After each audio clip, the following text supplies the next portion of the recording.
All right, so let's get into some of the not exactly specific questions, but sort of big topics that I'd like to talk about.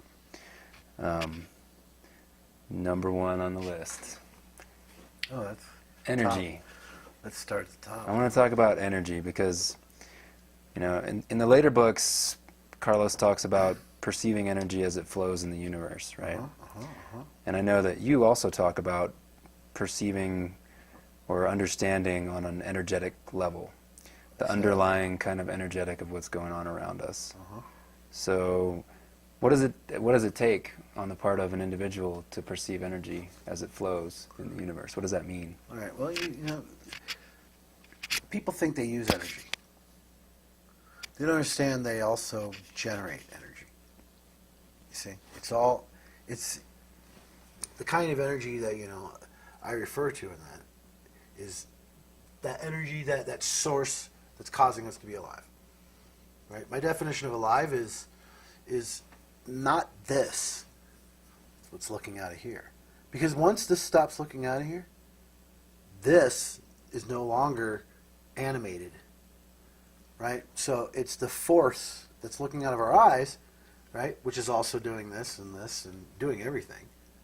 That's us. This is not. And to refer to that as a thing is ridiculous. Because what is it? It's just an energetic presence. Right? So you have this presence to begin with. Right? When one looks inward and inward and inward, right, they actually find the source of this energy. Right? It takes a lot of years, before anyone actually gets to that space. But along the way, they feel the surges of energy coming from somewhere that's familiar, but still remains part of the unknown. It's been almost taken from the human race. This, I see it all the time. The soul has been reduced as a viable thing. You know what I'm saying? So now it's all about image. It's all about the presentation of an image, or the whole way society is moving. Right? It's very image based. Everyone's a politician. Everything's spun to their agenda. Everything. And so you're watching it. It's really ridiculous. It's behavior too, right? See, but that's getting all the attention, and all it's really doing is taking the energy that is your essence, your being, the thing that's looking out of your eyes, fixating it on something, and sucking it in, pumping it in, feeding the beast, basically. I don't know where it goes. I don't know what they do with it, but all that attention on something definitely is going somewhere. When you've got a whole nation focused on one thing, there's a lot of energy there, right? So it's this constant keeping the human focused outside of himself on things of this world that are just objects. They are just creations. They are like just creations. Some of it's art, some of it's junk. They're just creations. They're things realized, done.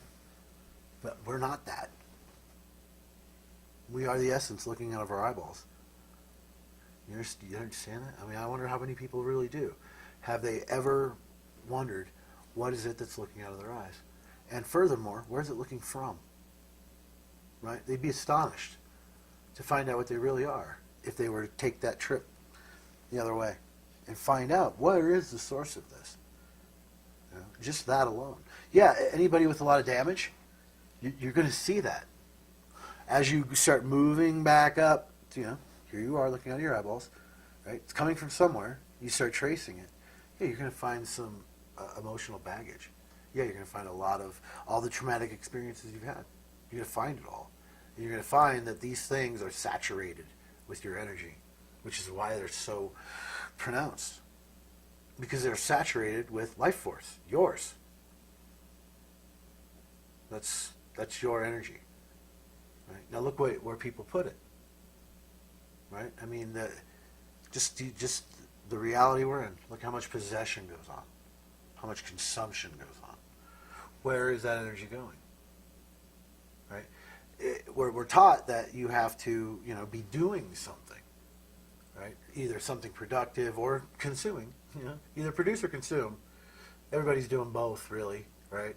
Because you produce something when you take your physical energy and dump it into a job, right? There's energy there. It's really, I mean, the whole market really isn't for money, it's for energy, right? That dollar bill gets a lot of energy. Each one in your pocket gets a lot of attention, you know, and to keep it there. Well, if you were to take that and apply it to yourself, your own being, what you know to be real, you, and just really probe that, you'll find that that energy you've been giving up is exactly what you need to have a state of well-being and connection. That's the real paradox of it. Yeah, all this stuff is very convenient. But if you recognize the fact that it takes a hell of a lot of attention and energy to get it, to keep it, and to maintain all this stuff that is making life easier, right? And what is that? That's your attention. So when do you have a time when it's turned back in, where you're sitting with yourself and really trying to grow as a being, to become a civilized human being? You know, one that is about love, one that is about community. You know, and it's not a goofy thing. It should be about something that matters. Because, you know, Don Juan's famous quote, and I've heard a lot of people repeat it to me, the path with heart. That's the path with heart. Not conflict. There's no conflict on the path with heart. You know, there might be some resistance on your part, but there's no conflict. Right? If you're conflicted, it's your resistance. So you have a will to go and a will to not go. You've split yourself in two, and now you're having a war. It really has nothing to do with anything outside of you. You see, so that's, you know, it can be a pretty intense trip. It takes someone who's going to really, really, really, really, really, truly, deeply, be deeply honest with themselves, right? To really look at what it is that keeps them from the state they know to be their well-being, right? And you know, you're living in a world where a good chunk of them that never enters their consciousness. That is never thought in their head. It never enters their mind. If there's anything more to this than what they're doing and experiencing and thinking and feeling. That's creepy. When you really think about it, that's creepy, because, you know, science can tell you how. They can't tell you why. Right? And why is the one question everybody needs answered. The who, the what, the where, the when, all obsolete when the why comes up. It's the why. Why are we here? Why? What is life? Why? Why a universe? I mean, any of those. You know, science can't go there, and no mind can go there. There's either a reaching out into the unknown with your whole being and accepting what you see, accepting everything you feel as being you. There's no other way. You know, and it takes just about all the energy you've been given and that you have access to do it. Right? And for some, and this is, to me, this is exactly what the Nawal is. The Nawal is a multidimensional being. Right? It's existing in all the planes that we have access to simultaneously. So it's a continuous connection, you see. And so when they wake up from this dreary nightmare, right, this slavish kind of, they begin to understand their multidimensionality, and they have access to a whole level of energy that most people don't even really understand exists. It hasn't even entered their frame of reference yet. You know, and they've existed throughout the years, and they wake up to their own multidimensionality. And when they do that, everybody could notice it about them.